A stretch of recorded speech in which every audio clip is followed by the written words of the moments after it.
মায়ের হাতের খাবার মানে খুবই মজা, সেটা যাই হোক আর যেমনই হোক, সেই খাবারের সাথে অন্য কোনো খাবারের কোনো তুলনাই হয় না।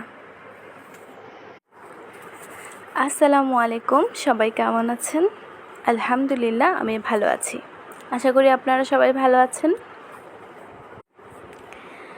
বেশ অনেক দিন হলো বাসায় যাওয়া হয় না, বাবা মা ভাই বোনদের সাথে দেখা হয় না।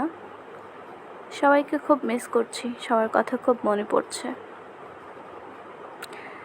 আগে প্রায় শুক্রবারেই মা আমাদের জন্য মোগলাই পরোটা বানাতো সকালে নাস্তা হিসেবে। ঘুম থেকে উঠে দেখতাম পরোটা রেডি, আমরা উঠলেই মা গরম গরম ভেজে দিত আর আমরা মজা করে খেতাম।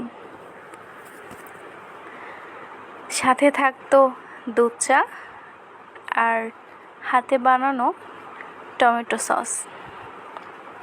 সেই দিনগুলোও কি দিন ছিল।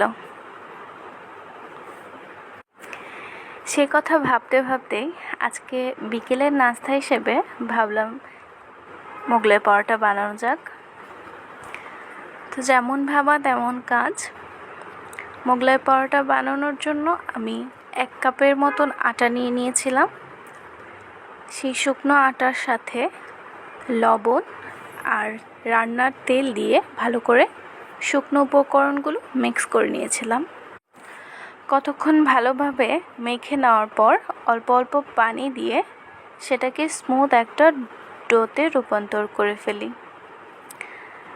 আর সেই ডোটা কিছুক্ষণের জন্য রেস্টে রেখে আমি চলে আসি ডিমটা ফাটানোর জন্য।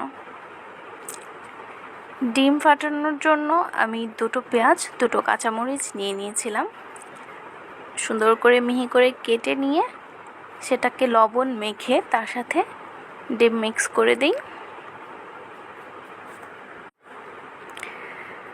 আমার রেস্টে রাখা ডোটা নিয়ে আমি ভালো করে মুথে নেই, আর একটু মুথে তারপর আমার পিঁড়িটা যতটুকু বড় ততটুকু বড় একটা রুটি বেলে নেই। রুটিটা একটু পাতলা করে বেলে নেই সুন্দর করে। তারপর রুটির উপর ডিমটা দিয়ে ভালো করে স্প্রেড করে নিই পুরো রুটির মাঝখানে। ভালো করে স্প্রেড করে নিয়ে পরোটার আকারে রুটিটা ভাঁজ করে নিই সুন্দর করে। আমার ডিমটা একটু লিকুইডই হয়েছিল, তাই একটু বেরিয়ে বেরিয়ে আসছিল। ভালো করে স্প্রেড করে তারপর রুটিটা ভাঁজ করে নিয়েছি পরোটার মতো। এখন শুধু ভাজার পালা। আমি চুলায় আগে থেকে ফ্রাই প্যান বসিয়ে রেখেছিলাম, সেটা গরম হয়ে গেছে। এখন তেল দিয়ে তারপর আমি পরোটাটা দিয়ে দিয়েছিলাম। পরোটাটা এপিট ওপিট সুন্দর করে ভেজে নিয়েছি, সুন্দর কালার করে। ভাজার পর সেটাকে আমি ভালোভাবে কেটে নিয়েছি, কেটে টমেটো সস দিয়ে সার্ভ করে নিয়েছি। আর আমাদের 2জন মানুষের জন্য একটা পরোটা যথেষ্ট ছিল। তারপর খেয়েছি। খুব বেশি টেস্টি হয়েছিল সেটা বলবো না, অ্যাভারেজ হয়েছিল।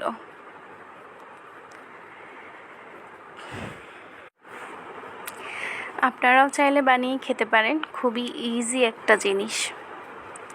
সবাইকে অনেক অনেক ধন্যবাদ আমার ভিডিওটা দেখার জন্য আর আমার পাশে থাকার জন্য। আশা করি এভাবেই সবাই পাশে থাকবেন। সবাই ভালো থাকবেন। আল্লাহ হাফেজ।